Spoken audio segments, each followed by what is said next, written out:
എൻ്റെ തിരുനെൽവേലി യാത്രകൾ തുറന്നുകൊണ്ടിരിക്കുകയാണ്. വീണ്ടും തിരുനെൽവേലി പട്ടണത്തിൻ്റെ ജീവിത കാഴ്ചകൾ കണ്ടുകൊണ്ട് ഞാനിങ്ങനെ നടക്കുകയാണ്. ഇപ്പോൾ ഏകദേശം 12:45 മണിയായിരുന്നു. ഇനി എന്തെങ്കിലും ഒരു ഹോട്ടലിൽ കയറി എന്തെങ്കിലും കഴിക്കണം.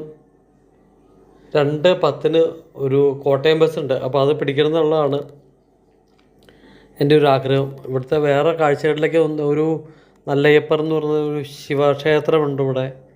അതുപോലെ ഒരു വെങ്കടാചലപതി ക്ഷേത്രമുണ്ട്.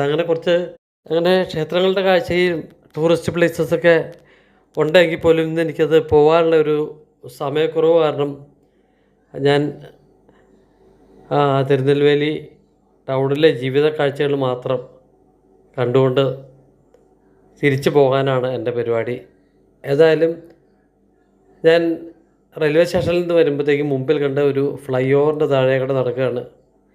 ഈ ഫ്ലൈ ഓവറിൻ്റെ താഴെ തന്നെ ഒരു പട്ടണത്തിലെ, പ്രത്യേകിച്ചും ഒരു കോർപ്പറേഷൻ ലെവലിലുള്ളൊരു പട്ടണത്തിലെ ജീവിത കാഴ്ചകൾ കണ്ടുകൊണ്ട്, പ്രത്യേകിച്ചും തമിഴ്നാട്ടിലാവുമ്പോൾ നമ്മുടെ കേരളത്തിലുണ്ട് എന്നിരുന്നാൽ പോലും കുറേ കൂടെ വ്യത്യസ്തമായിട്ടുള്ള കാഴ്ചകളായിരിക്കും നമുക്ക് കിട്ടുന്നത്.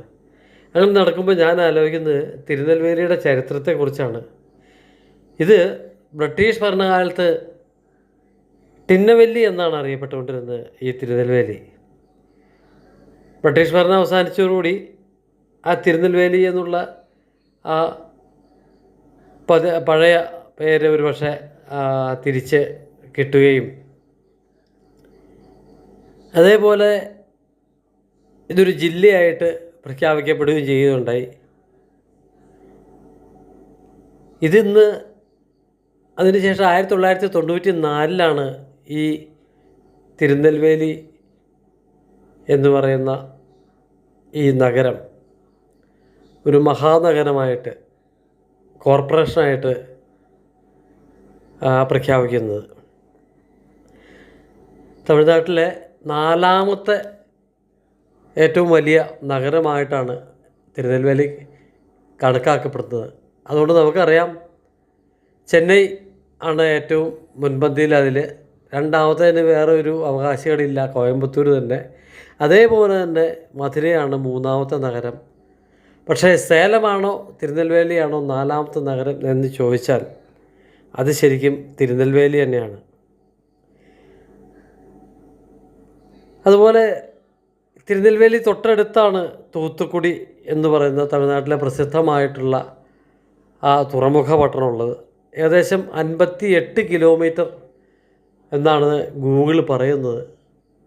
ഏതായാലും AC ബസ്സിൽ പോലും 50 രൂപ ചാർജേ ഉള്ളൂ ഈ തിരുനെൽവേലിയിൽ നിന്നും തൂത്തുക്കുടി വരെ പോകുന്നതിന്. ഞാൻ ഒരു ദിവസം എനിക്ക് അങ്ങനെ പോകാൻ ഒരു അവസരം കിട്ടി. അപ്പോൾ ഞാൻ അങ്ങോട്ടും ഇങ്ങോട്ടും യാത്ര ചെയ്ത് AC ബസ്സിലാണ്.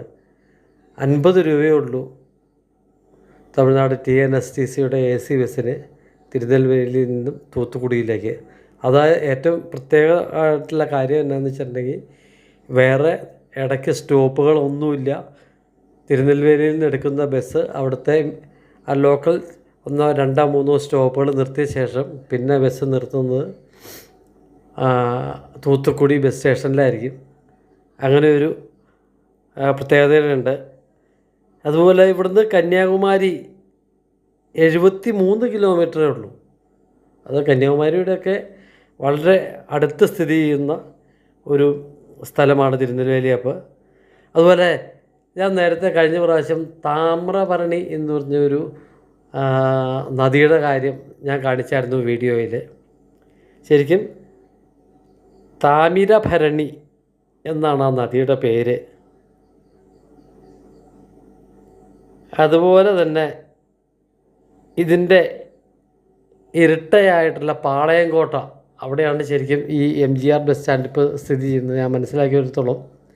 അതായത് ഈ നദിയുടെ കിഴക്കേ കരയ്ക്ക് പറയുന്ന പേരാണ് പാളയംകോട്ട എന്നും. അതേപോലെ ഡൗൺ ടൗൺ സ്ഥിതി ചെയ്യുന്നത്, ഞാനിപ്പോൾ ഈ നടക്കുന്നത് ഈ താമ്രപരണി നദിയുടെ പടിഞ്ഞാറ് വശത്തുമായിട്ടാണ്. അത് ഞാൻ ഈ ആ ഒരു നദി ക്രോസ് ചെയ്തിട്ടാണ് ഇങ്ങോട്ട് തിരിച്ചു വന്നത്. അതുപോലെ തന്നെ ദക്ഷിണേന്ത്യയിലെ ഓക്സ്ഫോർഡ് എന്നാണ് ഈ പാളയംകോട്ട അറിയപ്പെടുന്നത്. അതായത് ഇവിടെ മൊത്തം കുറേ കോളേജുകളുണ്ട്. ഏറ്റവും രസകരമായിട്ടുള്ള കാര്യമാണ്.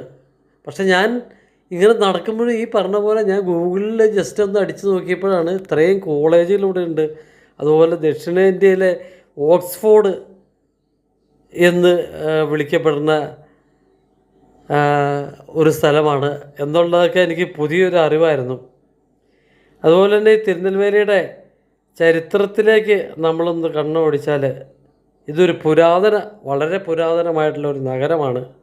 അതായത് 2 സഹസ്രാബ്ദത്തിലേറെ പഴക്കമുള്ളതായിട്ടാണ് കണ്ടെത്തിയിരിക്കുന്നത്, രേഖകൾ കണ്ടെത്തിയിരിക്കുന്നത്. ആദ്യകാല പാണ്ഡ്യന്മാർ, അത് കഴിഞ്ഞ് ചേരന്മാർ, മധ്യകാലത്തുള്ള ചോളന്മാർ, അത് കഴിഞ്ഞ് വീണ്ടും ചോള സാമ്രാജ്യം വന്നപ്പോൾ അവർ, അതുപോലെ തന്നെ വിജയനഗര സാമ്രാജ്യം, കൂടാതെ ബ്രിട്ടീഷുകാർ പിന്നെ എല്ലായിടത്തും ഭരിച്ചിട്ടുണ്ടാവുമല്ലോ. ഇവരൊക്കെ വിവിധ സമയങ്ങളിൽ ഈ ഒരു നഗരം ഭരിച്ചിട്ടുണ്ട്. അതേപോലെ തന്നെ ഏറ്റവും രസകരമായിട്ടുള്ള വേറൊരു കാര്യം, 1797 മുതൽ 1801 വരെ ഏകദേശം 4 വർഷം ആ ഒരു സമയത്താണ് വീരപാണ്ഡ്യ കട്ടബൊമ്മൻ എന്ന രാജാവ് ഭരിച്ചുകൊണ്ടിരിക്കുമ്പോൾ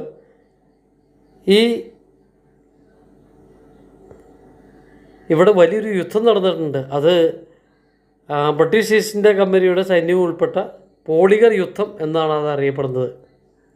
അതുപോലെ തന്നെ ഞാൻ പറഞ്ഞു 1994 1994 ജൂൺ 1 ആണ് മുനിസിപ്പൽ കോർപ്പറേഷനായിട്ട് തിരുനെൽവേലി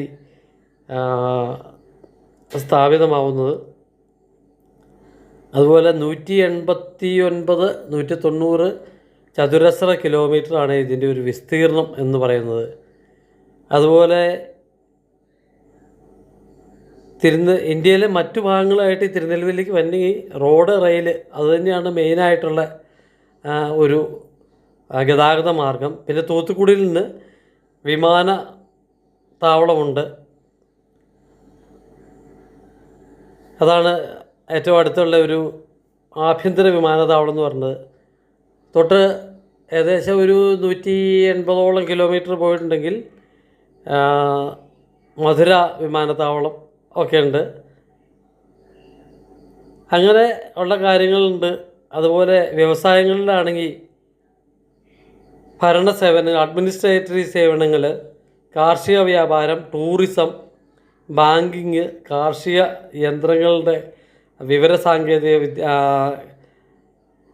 ഒരു ഉൽപ്പാദനം, വിവരസാങ്കേതിക വിദ്യ, വിദ്യാഭ്യാസ സേവനങ്ങൾ, ഇതൊക്കെ തിരുനെൽവേലിയിലെ ഒരു വ്യവസായ ഇതിൽ ഉൾപ്പെട്ട കാര്യങ്ങളാണ്.